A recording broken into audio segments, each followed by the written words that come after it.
Falcao García sorprende a un viejo amigo con un gesto inolvidable. Un agradecimiento especial a Jacinto Robles de México por la donación. No olvides suscribirte al canal y comentar desde dónde lo estás viendo para aparecer en el próximo video. El sol de marzo comenzaba a declinar cuando Falcao estacionó su Toyota Hilux. El aire de Santelango olía a tierra húmeda y a pan recién hecho, un aroma que lo transportó de inmediato a una infancia de pies descalzos y sueños gigantes. Sentía el peso de 2 décadas oprimiéndole el pecho, un lapso en el que había conquistado el mundo, pero había perdido el contacto con sus raíces. Cada esquina le susurraba un recuerdo, cada rostro envejecido que pasaba le parecía un eco de un tiempo más simple. Había vuelto por Roberto, su amigo del alma, su hermano no biológico, el primer socio de sus fantasías futbolísticas. Sin embargo, una ansiedad helada le recorría la espalda, la premonición de que el hombre que encontraría no sería el mismo que había dejado atrás. Al empujar la puerta de la vieja panadería El Amasijo, el tintineo familiar de la campana de bronce fue como una punzada en el corazón. El aroma a facturas de grasa y pan caliente lo envolvió, un portal sensorial a los días en que él y Roberto Fernández corrían por esas mismas calles, compartiendo secretos y juramentos eternos. Roberto, 3 años mayor, había sido su mentor y protector, el que le enseñó a cabecear contra la pared del almacén y lo defendió de los chicos más grandes. Falcao se quitó la gorra de béisbol, un inútil intento de pasar desapercibido en un lugar donde su historia estaba grabada en cada ladrillo, y se preparó para enfrentar el pasado sin imaginar la magnitud de lo que estaba a punto de descubrir. Una voz femenina, teñida de un cansancio profundo, lo sacó de su trance. ¿Puedo ayudarlo en algo?, preguntó Miriam desde detrás del mostrador, con su delantal blanco manchado de harina. Falcao levantó la vista y articuló el nombre de su amigo. Estoy buscando a Roberto Fernández. La mujer lo observó con más atención, y un destello de reconocimiento brilló en sus ojos. Al confirmar que él era el famoso futbolista, una sombra de inquietud cruzó su rostro. Le explicó que Roberto era su marido, pero vaciló, mordiéndose el labio inferior, advirtiéndole que quizás no era una buena idea verlo sin avisar. Han sido tiempos difíciles para nosotros, susurró, y esa simple frase fue el preludio de una revelación que golpearía a Falcao con la fuerza de un huracán. La verdad cayó sobre él con un peso brutal. Miriam, con la mirada clavada en la puerta que llevaba al obrador, como si temiera ser escuchada, le contó la historia. Hacía 2 años, Roberto había sufrido un terrible accidente al caer de una escalera mientras arreglaba el techo de la panadería. La caída le había destrozado la espalda, dejándolo incapacitado para el trabajo físico que había sido su vida. Los médicos decían que necesitaba una operación de columna urgente y compleja, una intervención cuyo costo era astronómico en una clínica privada. En el hospital público, la lista de espera era una condena de 2 años. Falcao sintió como el mundo se desmoronaba. La imagen de su amigo invencible fue reemplazada por la de un hombre que sufría en silencio, atrapado por el dolor y la desesperanza. Mientras Miriam iba a buscar a su marido, Falcao sintió que el aire en la pequeña panadería se volvía denso, casi irrespirable. Cada segundo de espera se estiraba como una eternidad, cargado de una culpa que no había querido admitir durante años. Recorrió con la mirada las fotos viejas que colgaban de las paredes, instantáneas de un pasado feliz que ahora parecía una cruel ironía. Se preparó mentalmente para el encuentro, ensayando disculpas que sonaban vacías incluso en su propia cabeza. Sabía que ninguna palabra podría remendar 20 años de silencio. El hombre que estaba a punto de ver no era solo un amigo herido físicamente, sino un alma fracturada por el sentimiento de abandono, y Falcao era el principal responsable de esa herida. La puerta del obrador se abrió y el tiempo pareció detenerse. Roberto apareció en el umbral y Falcao tardó un momento en reconocerlo. La pérdida de peso era drástica.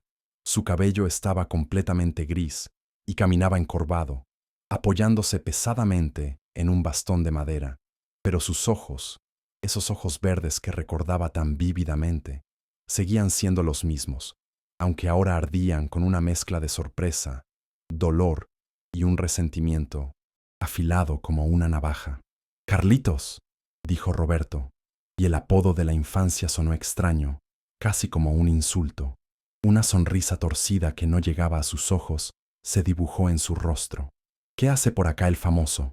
Se acordó de que existimos los pobres mortales. Cada palabra fue una puñalada directa al corazón de Falcao, quien comprendió al instante que el reencuentro sería una batalla cuesta arriba. Falcao sintió el impacto del sarcasmo como un golpe físico, pero entendió que detrás de esa coraza de ironía había un océano de dolor acumulado. Intentó encontrar las palabras correctas, pero solo pudo balbucear un «Roberto, hermano, vine porque necesitaba verte». La respuesta de su amigo fue cortante y precisa, cargada con el veneno de 2 décadas de espera. ¿Ah, sí? ¿Y se puede saber por qué ahora, después de 20 años?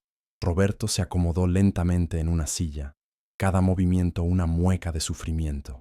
Fijó su mirada en Falcao, y sus ojos se convirtieron en los de un fiscal, implacable. «¿Sabes cuántas veces te vi por la tele, en los diarios, viviendo la gran vida en Europa? Y me pregunté si alguna vez te acordarías de los que quedamos acá». El reproche era justo, y eso lo hacía aún más doloroso. Falcao se sentó frente a él, sintiéndose pequeño y expuesto bajo esa mirada acusadora. «Tenés razón en estar enojado conmigo», admitió, con la voz quebrada. «Debería haber mantenido el contacto, debería haber vuelto antes. Pero Roberto, siempre te tuve presente». Intentó explicar que cada gol, cada título, contenía un pedazo de su historia compartida, de los entrenamientos contra la pared del almacén. Sin embargo, sus palabras sonaban a excusas baratas frente a la cruda realidad del sufrimiento de su amigo. Roberto desvió la mirada hacia la ventana, como si la vista de la calle fuera más soportable que la de su antiguo compañero, demostrando que la confianza rota no se reconstruye con simples evocaciones nostálgicas. «Las palabras son fáciles, Carlitos. La vida real es otra cosa», sentenció Roberto, con la voz grave y cansada de quien ha luchado demasiadas batallas perdidas. «Mientras vos brillabas en las canchas del mundo, yo me quedé acá, trabajando desde las 4 de la mañana, tratando de mantener a flote este negocio que heredé de mi viejo». Miriam, que había vuelto con una bandeja, puso una mano suave en el hombro de su marido, un gesto silencioso pidiendo calma. Pero Roberto no había terminado. Volvió a mirar a Falcao, y esta vez su voz se cargó de una angustia visceral. «¿Sabes lo que es levantarse todos los días con dolor, sabiendo que tu futuro depende de una operación que no podés pagar?» La pregunta flotó en el aire, cargada de una desesperación que heló la sangre de Falcao. Roberto continuó su catarsis, y cada palabra era un ladrillo más en el muro que los separaba. «¿Sabes lo que es ver a tu hijo de 12 años preguntándote por qué papá ya no puede jugar al fútbol con él?» Las lágrimas se agolparon en los ojos de Falcao al comprender la profundidad del calvario de su amigo.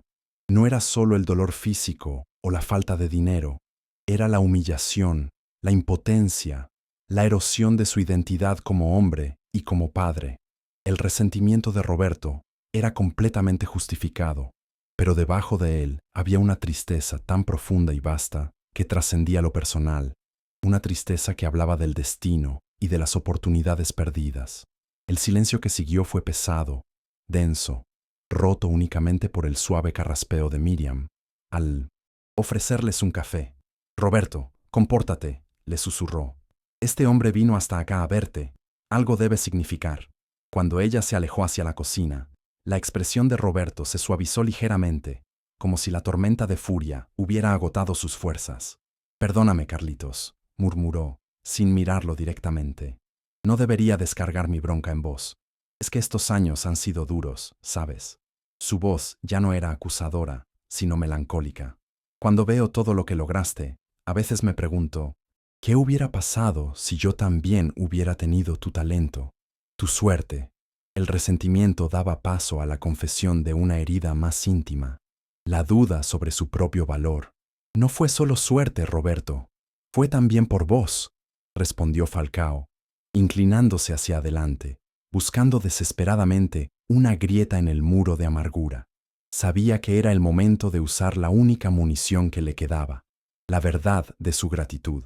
¿Te acordás cuando me dijiste que si no creía en mí mismo, nadie más lo haría? Esas palabras me acompañaron toda mi carrera. Roberto lo miró, y por primera vez, un atisbo de sorpresa genuina reemplazó la hostilidad en sus ojos. Falcao continuó, con la voz cargada de una emoción sincera, enumerando los recuerdos como si fueran reliquias sagradas. Las tardes pateando la pelota, los botines prestados para su primer partido, la defensa incondicional contra las burlas de otros chicos. Estaba desarmándose, mostrándole a Roberto que su influencia había sido fundamental. Hizo una pausa, dejando que el peso de esos recuerdos se asentara en el silencio tenso de la panadería. También me acuerdo de la promesa que nos hicimos, continuó Falcao, y su mirada se volvió intensa. Roberto frunció el ceño, tratando de recordar. ¿Qué promesa? Que si alguno de nosotros llegaba lejos, nunca se olvidaría del otro, que compartiríamos la suerte, buena o mala. Falcao respiró profundo, sintiendo que había llegado al corazón del asunto, al nudo que había vuelto a desatar. Llegué tarde, Roberto, pero vine a cumplir esa promesa. Justo en ese momento, Miriam regresó con el café, percibiendo instintivamente que algo crucial había cambiado en el ambiente. El aire ya no estaba cargado de reproches, sino de una frágil posibilidad de redención. El rostro de Roberto se iluminó por primera vez cuando Falcao, intentando suavizar la tensión, le preguntó por su familia. Sí, Matías. Tiene 12 años y es fanático del fútbol, dijo, y un orgullo inconfundible tiñó su voz. Es bueno, muy bueno, mejor de lo que yo era a su edad. Sin embargo, una sombra de amargura cruzó su semblante al añadir que las cuotas del club eran caras y su situación económica ponía en riesgo la pasión del chico. Le contó que Matías soñaba con ser como Falcao, que tenía su camiseta de la selección colgada en la pared de su cuarto. Falcao sintió una punzada de responsabilidad y emoción. La conversación sobre el niño estaba construyendo un puente sobre el abismo que los había separado, un terreno neutral, donde ambos podían encontrarse. Como si hubiera sido invocado por la conversación, la campana de la puerta sonó, y un chico de cabello oscuro y ojos verdes idénticos a los de su padre entró corriendo. Llevaba una mochila escolar y la camiseta de Boca Juniors. Se detuvo en seco al ver a Falcao, y sus ojos se abrieron como platos. «Papá, ese es», balbuceó, incrédulo. Roberto, con un nudo en la garganta, hizo las presentaciones. Matías se acercó lentamente, con una reverencia, casi religiosa, como si temiera que el ídolo fuera una aparición que pudiera desvanecerse. «¿Usted es realmente Falcao García, el de verdad?», preguntó con un hilo de voz. Falcao se levantó y le extendió la mano, sonriendo. «Mucho gusto, Matías. Tu papá me contó que jugás al fútbol». El chico estrechó la mano de su héroe, sus ojos brillando de admiración. «¿Es verdad que conoce a mi papá desde chicos?», preguntó, y la pregunta pareció reconfigurar la dinámica de poder en la habitación. «Tu papá fue mi mejor amigo», respondió Falcao, mirando a Roberto. «Y fue él quien me enseñó muchas de las cosas que después me sirvieron para ser futbolista profesional». Matías miró a su padre con una nueva admiración, como si lo viera por primera vez. Roberto sonrió, y por primera vez en la noche, pareció relajarse verdaderamente. La presencia de su hijo y la validación de su pasado a través de los ojos del ídolo del niño estaba sanando heridas que él mismo no sabía cómo cerrar. El pasado glorioso de Roberto volvía a tener valor. Falcao vio la oportunidad y no la dejó pasar. «¿Qué te parece si me mostrás cómo pateas la pelota?», le propuso a Matías, cuyos ojos se iluminaron con una felicidad pura. «En serio». Roberto, incorporándose lentamente, les indicó que detrás de la panadería había un pequeño patio. Los cuatro salieron a ese espacio modesto, iluminado por una lámpara solitaria. Matías corrió a buscar una pelota y comenzó a hacer jueguitos. Falcao vio de inmediato el talento natural del chico, sus movimientos fluidos, su buen toque y, sobre todo, esa pasión inconfundible que distingue a los que realmente aman el fútbol. Era un diamante en bruto, un reflejo de lo que él y Roberto habían sido, y en ese patio, el futuro y el pasado se encontraron. Durante los siguientes 40 minutos, que se sintieron como un instante mágico, Falcao se dedicó por completo a Matías. Le enseñó fintas, remates y movimientos que había perfeccionado en los mejores estadios del mundo. Roberto los observaba desde una silla, con una expresión que mezclaba orgullo, nostalgia y una gratitud que comenzaba a disolver las últimas capas de resentimiento. Miriam se acercó a su marido y le susurró al oído: «Hace mucho que no lo veo tan feliz». Roberto, con la voz entrecortada por la emoción, respondió en voz baja: «Carlitos siempre tuvo esa magia. Podía hacer que todo pareciera posible».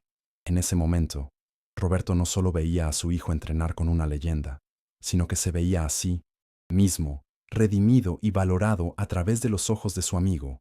Cuando terminaron de jugar, Matías estaba radiante. Abrazó a Falcao impulsivamente, agradeciéndole por el mejor día de su vida. Después de que el chico se fuera a acostar, los tres adultos regresaron al interior de la panadería. El ambiente había cambiado por completo. La tensión se había disipado, reemplazada por una calidez familiar y una esperanza renovada. Roberto ya no parecía un hombre derrotado, y la mirada cautelosa de Miriam había desaparecido. «Gracias por lo que hiciste con Matías», dijo Roberto, con una sinceridad que conmovió a Falcao. «Es un gran chico y tiene mucho talento», respondió Falcao, sabiendo que era el momento de ir más allá. «Pero el talento solo no alcanza. Vos lo sabés mejor que nadie», replicó Roberto, dejando la puerta abierta para el siguiente paso. Falcao sabía que había llegado el momento decisivo. Había estado buscando la manera correcta de abordar el tema, pero ahora se daba cuenta de que no había una forma sutil, solo la honestidad brutal y directa. «Roberto, quiero ayudarte», dijo, y su amigo inmediatamente se puso a la defensiva. «Carlitos, no necesito caridad». La respuesta de Falcao fue firme e innegociable. «No es caridad, es justicia». Se inclinó hacia adelante, su mirada fija y determinada. «Toda mi carrera me beneficié de lo que aprendí con vos. Es hora de que devuelva algo de eso. Quiero pagar tu operación, la mejor clínica, el mejor cirujano, todo». El silencio que siguió fue absoluto, tan denso que se podía cortar con un cuchillo, roto solo por el grito ahogado de Miriam. Roberto pareció no procesar lo que había escuchado. «¿Qué dijiste?», preguntó, como si las palabras fueran de un idioma extranjero. Falcao las repitió, con más fuerza si cabe. «Lo que escuchaste. Mañana mismo podemos ir a ver al mejor especialista de Buenos Aires. Te van a operar, te vas a recuperar y vas a volver a ser el mismo de antes». Roberto sacudió la cabeza lentamente, abrumado.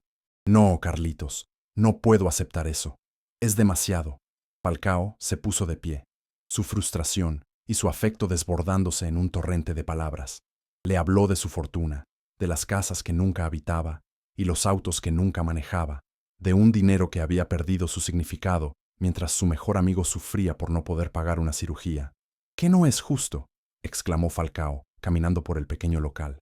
«¿Que use mi plata para ayudar a la persona que más me ayudó cuando era chico?». Volvió a Mehmet Sensei, sentarse frente a Roberto, su voz ahora más suave pero cargada de una emoción profunda. «Hermano, vos me enseñaste que el fútbol era más que un juego. Me enseñaste a soñar, a escapar, a construir algo mejor. Sin vos, yo nunca hubiera llegado a ningún lado». Miriam, con lágrimas en los ojos, intervino por primera vez, suplicando a su esposo: «Roberto, por favor, piensa en Matías, piensa en nosotros». La mención de su hijo pareció quebrar la última barrera del orgullo de Roberto. Miró a su esposa y luego a Falcao, su lucha interna visible en su rostro. En medio de esa tormenta emocional, Falcao decidió ir aún más lejos, mostrando que su plan no era un simple acto de generosidad, sino un proyecto de vida compartido. «Además, hay algo más que quiero proponerles», anunció, y la pareja lo miró con expectación. «Quiero invertir en la panadería, hacer de este lugar algo especial, que represente lo mejor del barrio, y quiero que Matías tenga las mejores oportunidades para desarrollar su talento».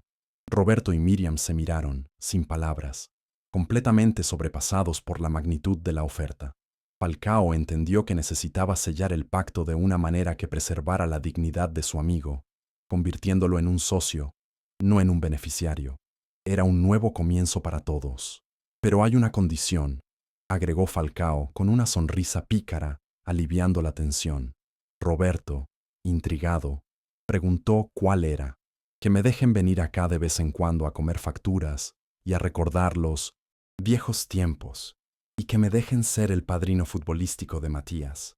La propuesta era perfecta. Equilibraba la ayuda económica con un lazo afectivo y un rol activo para todos. Roberto lo miró durante un largo momento, procesando todo. Luego, lentamente, una sonrisa genuina se extendió por su rostro y extendió su mano sobre la mesa. Trato hecho, hermano. Al estrechar la mano de su amigo, Falcao sintió que algo se sanaba dentro de él. No solo la culpa, sino la conexión con sus raíces, con la persona que había sido antes de la fama. La noche había caído completamente, pero dentro de el amasijo de don Roberto, una nueva luz brillaba. Roberto, con la energía renovada por la esperanza, añadió una última petición. Mañana Matías tiene entrenamiento. ¿Te animarías a acompañarlo? Me parece que los otros chicos no me van a creer cuando les cuente que Falcao García estuvo acá. Falcao se rió, una risa genuina que hacía tiempo no sentía. Me encantaría, pero con una condición, que vos también vengas. Ante la protesta de Roberto por su espalda, Falcao insistió. Vas a venir como técnico asistente, a dar consejos desde el costado. Tu experiencia vale tanto como mi nombre.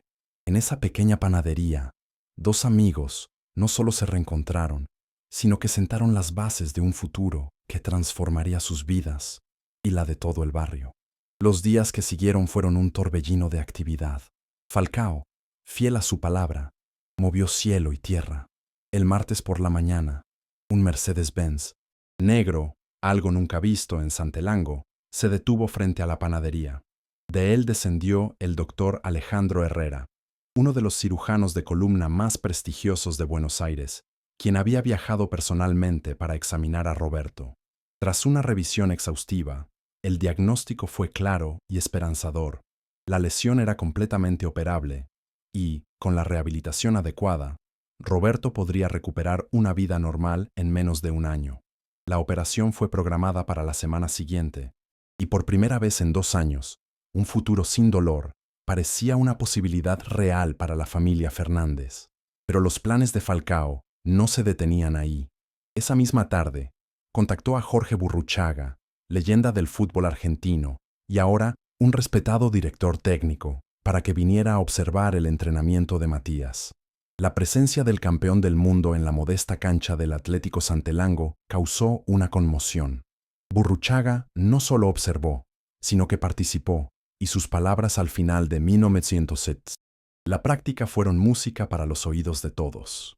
Ese pibe tiene condiciones especiales. Con el entrenamiento adecuado, podría llegar lejos.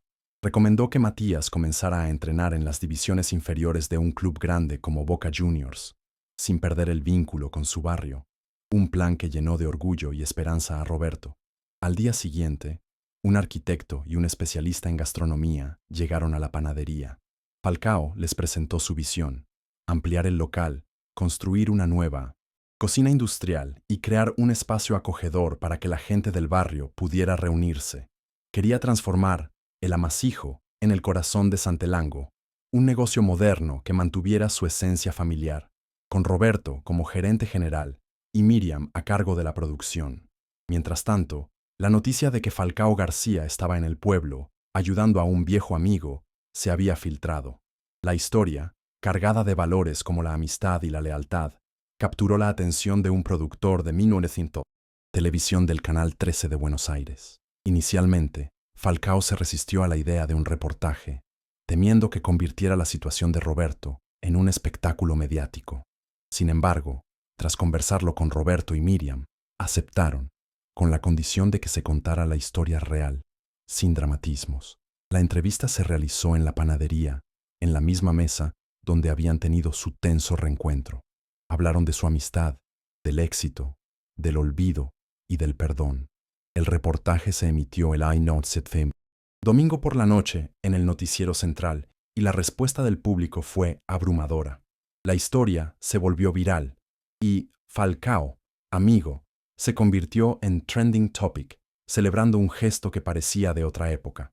La exposición mediática desató una avalancha de consecuencias inesperadas. Las redes sociales se llenaron de comentarios positivos y comenzaron a llegar llamadas de otros medios, editoriales interesadas en publicar un libro y hasta productores de cine. El lunes por la mañana, la llamada más sorprendente llegó del representante de Falcao. Netflix, el gigante del streaming, quería comprar los derechos de su historia con Roberto para producir una película, ofreciendo una suma millonaria.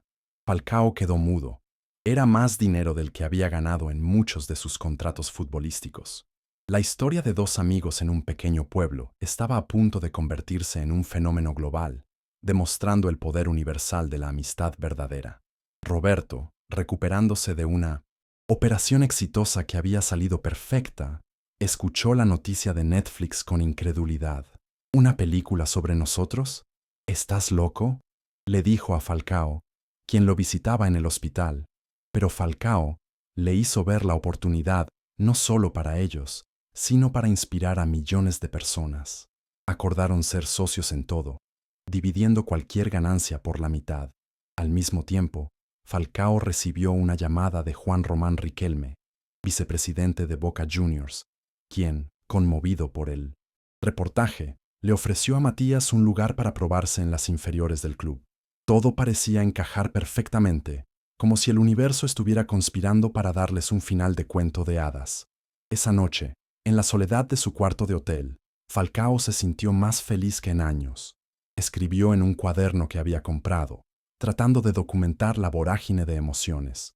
Vine pensando que iba a ayudar a un viejo amigo, pero resulta que el que más ayuda recibió fui yo, reflexionó. Roberto le había devuelto la capacidad de ser feliz con las cosas simples. La panadería renovada, la recuperación de su amigo, el futuro de Matías en Boca, todo parecía demasiado perfecto. Y fue entonces, en medio de esa euforia, cuando su teléfono sonó.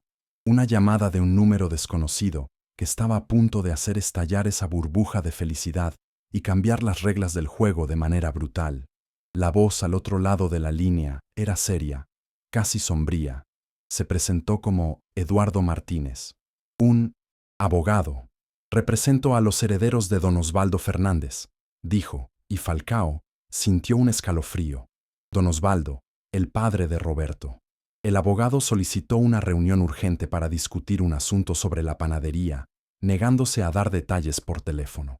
La llamada dejó a Falcao con una sensación de presagio, una nube negra que amenazaba con descargar una tormenta sobre el futuro brillante que acababan de construir. Esa noche no pudo dormir, dando vueltas en la cama, tratando de imaginar qué problema legal podría existir en un negocio que Roberto había heredado de forma aparentemente directa y sin conflictos. Se encontraron a primera hora en un café. El abogado, un hombre de unos 60 años con un maletín de cuero, fue directo al grano. Abrió una carpeta llena de documentos y explicó la situación. Don Osvaldo había tenido otros hijos de un primer matrimonio.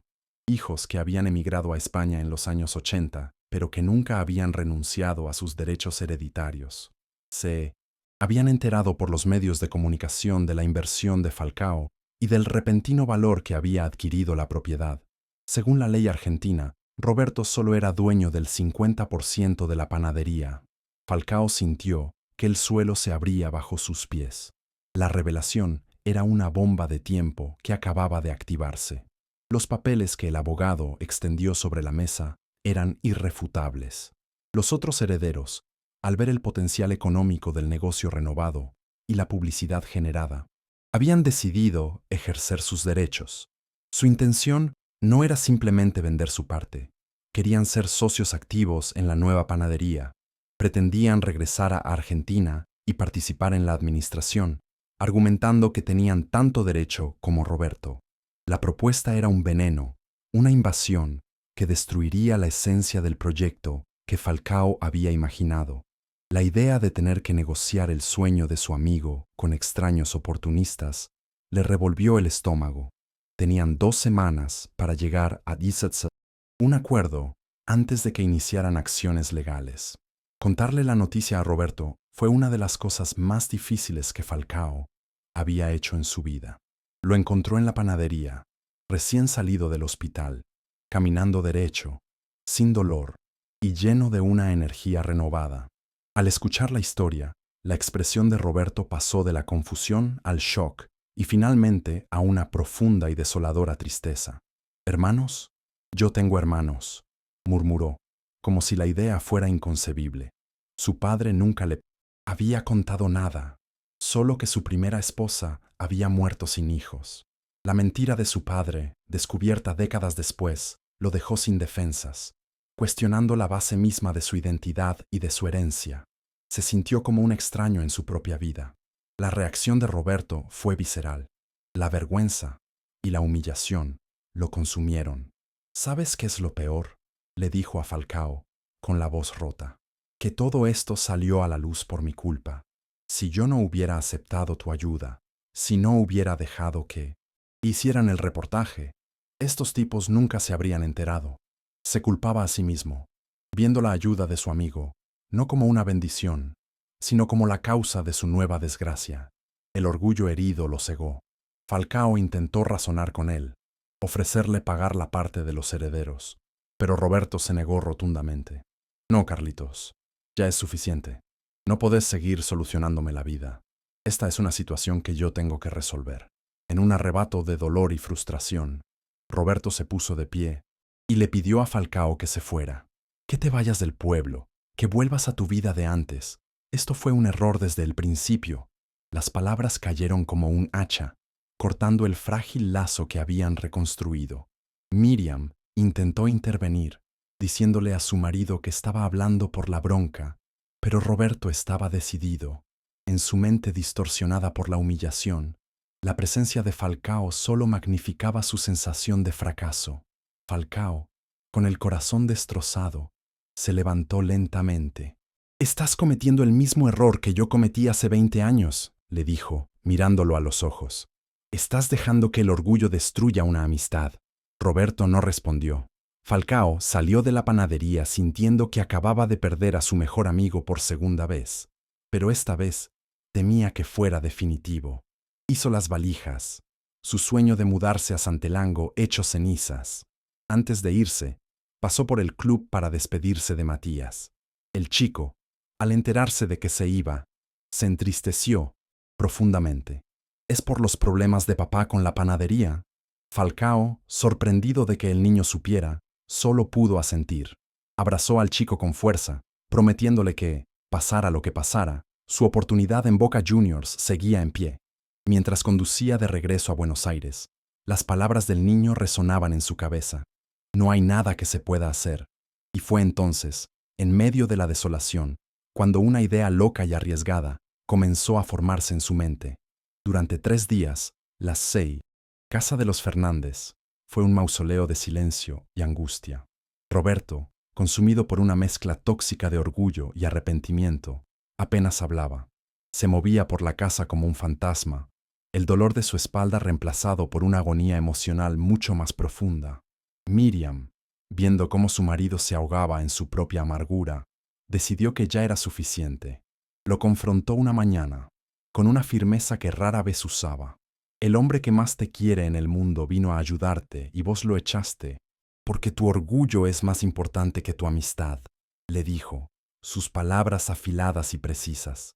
«En lugar de buscar una solución juntos, preferís quedarte solo con tus problemas.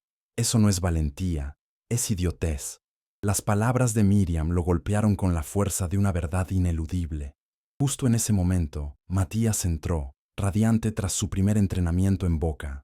«Papá, no vas a creer», exclamó, contando que el entrenador lo había elogiado. Y entonces soltó la bomba. «¿Y sabes qué más? Falcao estuvo ahí». Roberto sintió que el corazón le daba un vuelco. Matías continuó, diciendo que Falcao había hablado con el entrenador sobre él, lo había presentado a los otros chicos y se había quedado viendo toda la práctica desde la tribuna, solo. «Pero se veía triste, papá. Muy triste», concluyó el niño. Esa imagen, la de su amigo leal apoyando a su hijo en secreto mientras él mismo lo había rechazado, finalmente derribó el muro de su orgullo. Mientras tanto, Falcao no había perdido el tiempo. La idea que se le había ocurrido en la ruta era arriesgada, teatral y completamente inesperada. Llamó a Martín Bossi, el productor de Canal 13. Martín, soy Falcao. ¿Recordás que querías una historia sobre amistad y valores? Bueno, tengo una idea para un programa que va a ser mucho mejor que eso, pero necesito que confíes en mí y que lo hagamos ya. Su plan era audaz, usar la misma plataforma mediática que había causado el problema para resolverlo. Quería organizar un programa especial, en vivo desde Santelango, al que invitaría a todas las partes implicadas, a Roberto, a Miriam, a Matías y sobre todo a los herederos de España. El productor, oliendo un evento televisivo de proporciones épicas, aceptó de inmediato. En menos de una semana, Santelango se vio invadida por camiones de televisión. Se montó un escenario frente a la panadería. Falcao contactó al abogado Martínez y, a través de él, extendió una invitación formal a los hermanos de Roberto, ofreciéndoles pasajes en 1911, primera clase y una plataforma nacional para exponer su caso. Una oferta que, por vanidad y avaricia, no pudieron rechazar. Roberto, al enterarse del plan a través de una llamada de Falcao en la que éste le pidió un último acto de fe, se sintió aterrorizado y, al mismo tiempo, extrañamente esperanzado. Era una jugada de todo o nada. La noche del programa, todo Santelango estaba paralizado. Roberto y sus recién conocidos hermanos estaban sentados en el escenario. Falcao, actuando como moderador, comenzó contando la historia desde el principio. La promesa, el olvido, el reencuentro. Luego, le dio la palabra a los herederos, quienes expusieron sus derechos legales con frialdad. El público en sus casas sentía la tensión. Cuando le llegó el turno a Roberto, en lugar de defenderse, habló con una humildad que desarmó a todos. Reconoció los derechos de sus hermanos, pero les habló del legado de su padre, del trabajo duro, del significado de la panadería para el barrio, no como un activo financiero, sino como un corazón que late. El momento culminante llegó cuando Falcao reveló su jugada maestra. Mirando a la cámara, anunció que la oferta de Netflix para hacer la película seguía en pie y que él cedía el 50% de sus ganancias personales por ese proyecto, una suma multimillonaria, a los herederos de España. A cambio, pedía una sola cosa: que ellos cedieran su 50% de la panadería a la única persona que la había trabajado y amado durante 20 años, Roberto. La propuesta dejó a los herederos en una posición imposible. Aceptar significaba obtener una fortuna instantánea sin mover un dedo. Rechazarla los pintaría ante todo el país como unos avaros sin corazón que le robaban el sustento a su propio hermano. El final no fue una explosión de alegría, sino un silencio reflexivo y agridulce. Los hermanos, atrapados y expuestos, aceptaron el trato a regañadientes, su victoria económica teñida por una derrota moral evidente. Falcao y Roberto se abrazaron en el escenario, un abrazo que sellaba no solo la reconciliación, sino el nacimiento de una nueva forma de amistad, forjada en el fuego de la adversidad. La panadería estaba a salvo, pero la familia Fernández había descubierto una verdad dolorosa sobre su pasado. Al final, la historia no era sobre un final feliz, sino sobre la compleja naturaleza del perdón, el precio del orgullo y la comprensión de que, a veces, para salvar lo que más importa, hay que estar dispuesto a arriesgarlo, todo en una última jugada.